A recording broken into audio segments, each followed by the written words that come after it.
Auto चालक साथियों नमस्कार। मैं जितेंद्र कुमार आप लोगों के बीच आज ये रिकॉर्डिंग बना रहा हूं।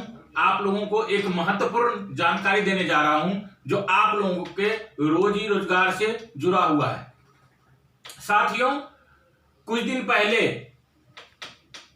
हम लोगों का जो ऑटो ट्रांसफर होता है उस ट्रांसफर होने की प्रक्रिया थी जिसमें परमिट होल्डर को ट्रांसपोर्ट अथॉरिटी में पेश होना पड़ता था। लेकिन कुछ हम लोगों के नाम पे यूनियन बना के और हम लोगों के साथ ही हम लोगों के खिलाफ ही जो काम कर रहा है उस यूनियनों ने कोर्ट में जाके एक याचिका दायर किया है जिसमें कहा गया है जो बिना परमिट होल्डर का गाड़ी ट्रांसफर हो जाए। साथियों, आप लोग फाइनेंस कराते हैं, किसी भी फाइनेंसर से लोन लेते हैं तो आप लोगों से ये 41 पन्नों का जो है एक फाइल होता है। 41 पन्नों का जो फाइल होता है उसमें 29-30 नंबर फार्म सहित परमिट ट्रांसफर की सारी प्रक्रियाएं होती है जिसके ऊपर वो साइन करवा लेते हैं और वो अपना एचपी चढ़ा के फाइल अपने पास रख लेते हैं।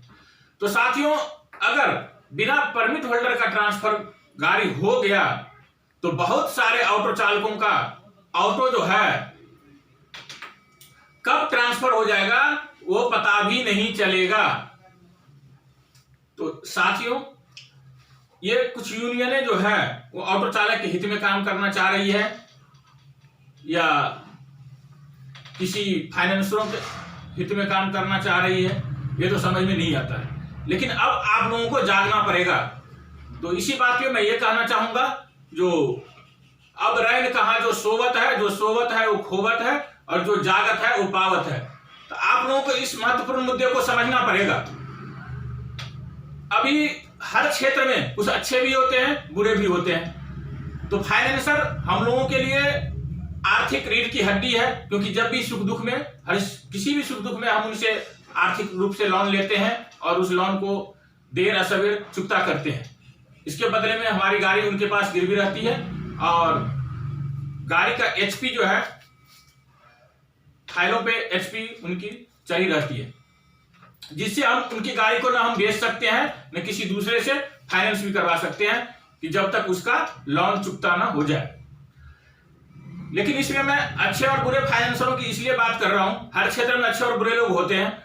इसमें जो अच्छे फाइनेंसर है उस पर कोई शक नहीं है, वो तो अपना सही काम करते हैं। लेकिन जो कुछ बिचौलिए फाइनेंसर है, जो हम लोग उनसे गाड़ी फाइनेंस करा लेते हैं, एचपी किसी और का होता है और वो बिचौलिए फाइनेंसर हम लोगों के फाइल जो है भरे हुए फाइल को किसी और फाइनेंसर पे गिरवी रख के चला जाता है, भाग जाता है। भागने के बाद होता क्या है, जिस फाइनेंसर का एचपी चढ़ा होता है वो कहता है हमारा 3 लाख रुपए निकलता है, कोई कहता है हमारा 4 लाख निकलता है, कोई कहता है हमारा 2 लाख निकलता है, जबकि ऑटो चालक के द्वारा वो लोन चुकता कर दिया होता है।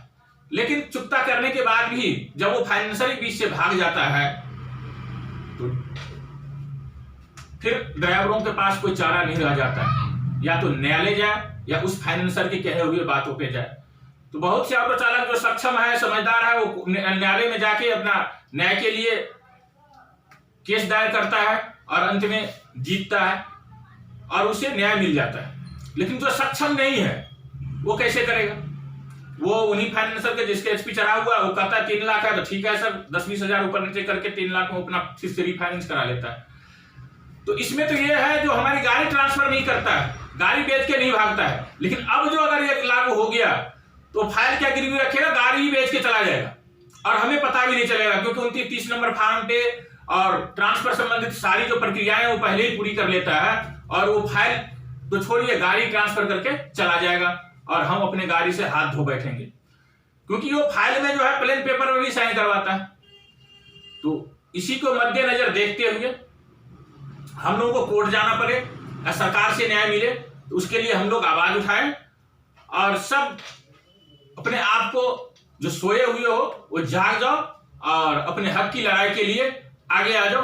आप किसी भी यूनियन से जुड़े हुए हैं तो उस यूनियन से पूछिए, जिस यूनियन ने हाईकोर्ट में याचिका लगाया उस यूनियन से पूछिए जो सर ये जो है हमारे हक में कैसे है, हमारे हित में कैसे है, आज हमारी रोजी रोटी है, इसमें शोरूम प्राइस 1,80,000 है, लेकिन मार्केट में 4, 4.5, 5.5 लाख रुपए के बिकता है।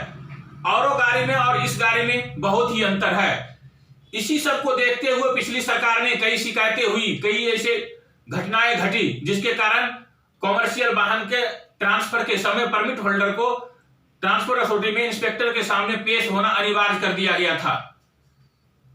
तो दोस्तों, अब आप लोगों के हाथ में निर्णय है, आप लोग क्या चाहते हैं। और कुछ ऑटो चालक इसलिए खुश होते होंगे उसका परमिट होल्डर नहीं है।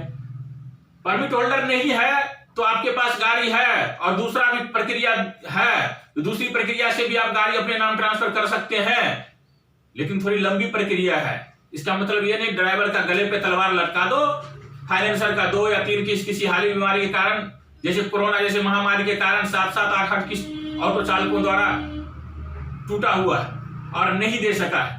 तो इस हालत में आपकी गाड़ी को खींच लेगा, 3 से 4 किस्त टूटने से पहले ही खींच लेगा और हिसाब करके बना देगा। 3 लाख निकल रहा है, 4 लाख निकल रहा है, 1 सप्ताह का टाइम देगा, 15 दिन का टाइम देगा, आपके पास इंतजाम नहीं होगा, गाड़ी सीधा ट्रांसफर और आप हाथ पे हाथ मलते रह जाओगे, कुछ भी नहीं होगा।